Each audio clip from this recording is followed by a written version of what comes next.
Et nous allons donc passer à la partie économie de ce JDS.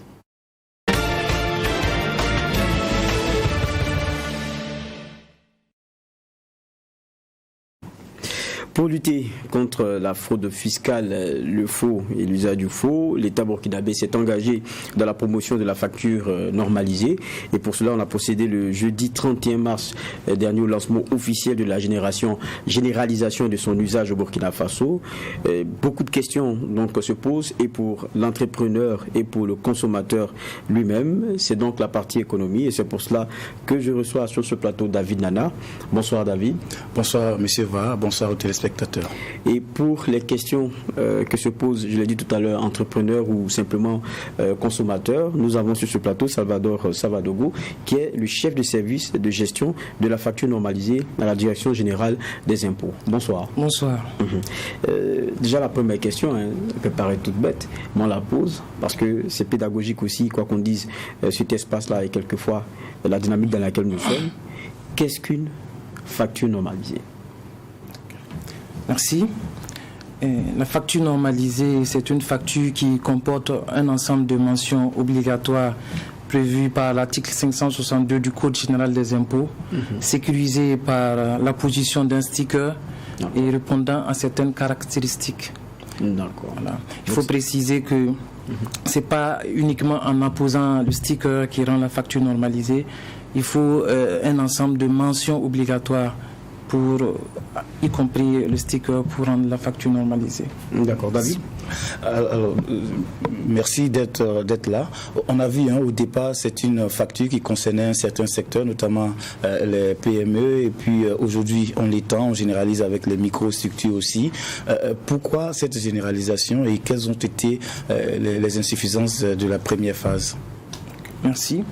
Alors, la facture normalisée, c'est une réforme de l'administration fiscale qui vise à sécuriser les transactions commerciales et à lutter contre le faux et la fraude. Et dans sa mise en œuvre, l'administration a décidé de procéder par des étapes. D'abord, les grandes entreprises, les grandes et moyennes entreprises qui sont mieux structurées et qui avaient l'habitude de produire des factures en bonne et due forme, et ensuite l'étendre maintenant aux autres entreprises, notamment les contribuables du régime simplifié d'imposition et de la micro-entreprise. D'accord. Les limites, pour revenir à la seconde question, les limites, on peut citer entre autres la non-sécurisation, l'absence d'éléments de sécurisation dans l'ancienne facturation, et aussi l'utilisation des en-têtes d'autrui pour les facturations qui causaient d'énormes difficultés à l'administration. D'accord. C'est bien, vous dites que, évidemment, quand on regarde la facture normalisée, derrière donc, des transactions commerciales, il y a derrière un encadrement juridique. Mais quand nous lisons, c'est que cela est institué au Burkina Faso avec cet article 17 là, de la loi 037-2013 AN. Bon, mais c'est 2013, on va dire 2013. Mais quand on regarde, pourquoi ce long temps d'attente là? Pourquoi maintenant on en arrive à cette généralisation? Merci. Comme je le disais tantôt, l'administration a décidé de procéder par étapes. D'abord les grandes et moyennes entreprises, ensuite les petites entreprises. Et par rapport à la généralisation, l'administration fiscale a jugé opportun d'impliquer la fêtière des entreprises, notamment la Chambre de commerce et d'industrie, et qui s'est matérialisée par la signature d'une convention de concession entre la Direction générale des impôts et la Chambre de commerce. Et c'était en novembre 2019. D'accord. Voilà. Et à travers cette convention, l'objectif c'était de faciliter l'acquisition et la distribution des stickers dans les différents points de vente.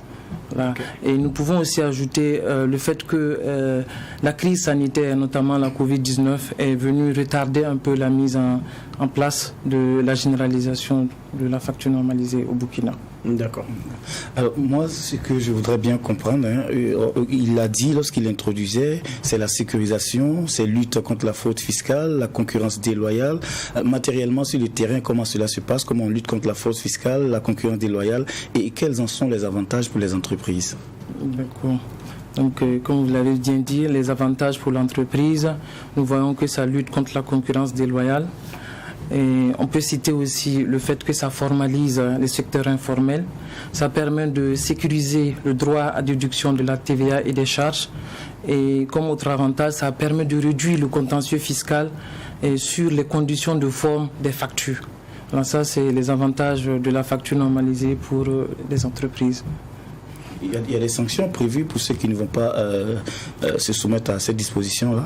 Oui, il y a des sanctions prévues par la loi, notamment l'article 565 du Code général des impôts, qui dit que lorsque les factures ne sont pas conformes à la réglementation en vigueur, il y a des amendes qui partent de 100 000 francs par facture non conforme émise. Ok. Voilà. Et aussi, ça n'ouvre pas droit à la déduction de la TVA supportée et de la base d'impôt sur le bénéfice. Alors, justement, pour ceux qui nous regardent, ça c'est sûr, ils se disent, oula, je parle des entrepreneurs, bon, on y est, c'est mieux, on va tout savoir et puis se préparer pour. Mais logiquement, c'est à partir de quand? Parce qu'on nous entendait parler du 1er mai, c'est à partir de quand, de façon très claire, que ça commence? D'accord. Je dirais que la cérémonie de lancement a été faite le 31 mars 2022, mais la date d'effet, la date en vigueur pour l'obligation, c'est le 1er mai 2022. D'accord. Donc on y est déjà. On y est déjà. Voilà. Et justement, quelles sont les dispositions que vous avez eu à prendre?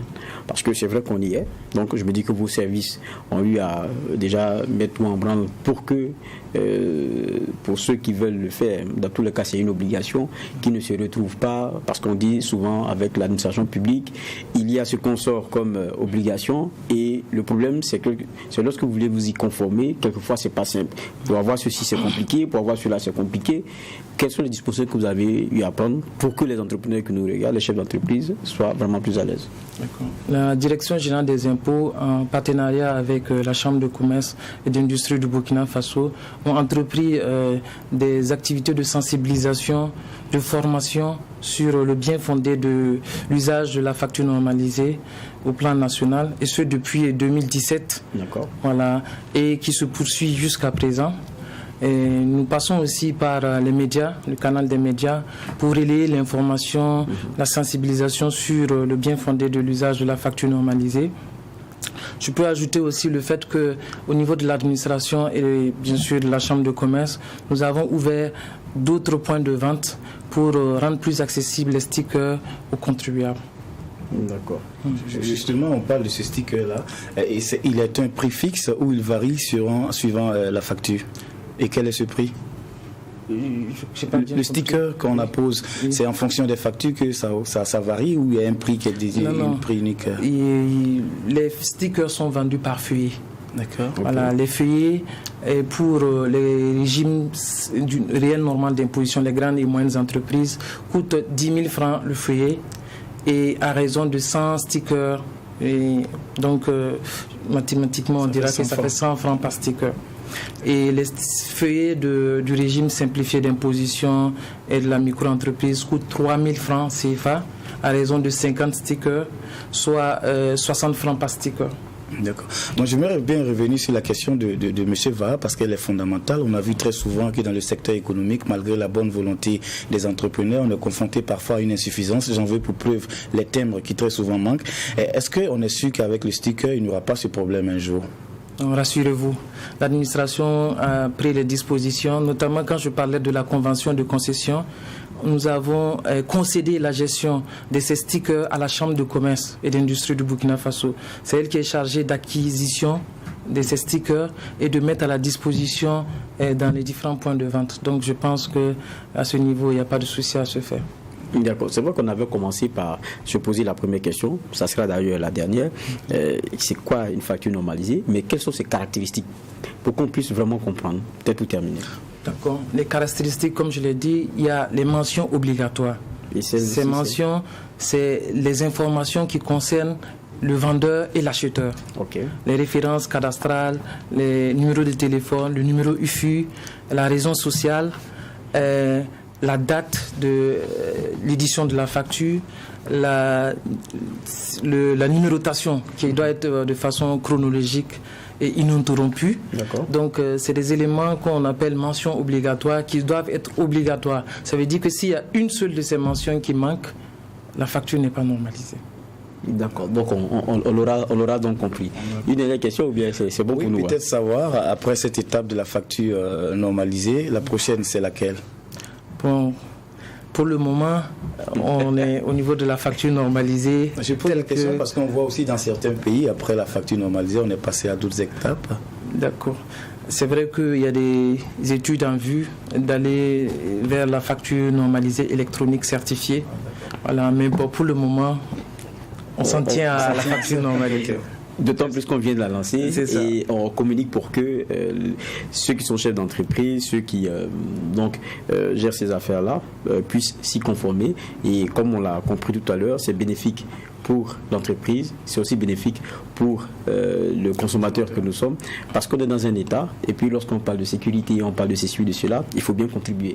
En tout cas, merci d'être passé sur notre plateau pour ces éclaircies, ça a été un véritable plaisir. Je rappelle que vous êtes Salvador Savadogo, vous êtes chef de service de gestion de la facture normalisée à la Direction générale des impôts. Encore merci d'être passé.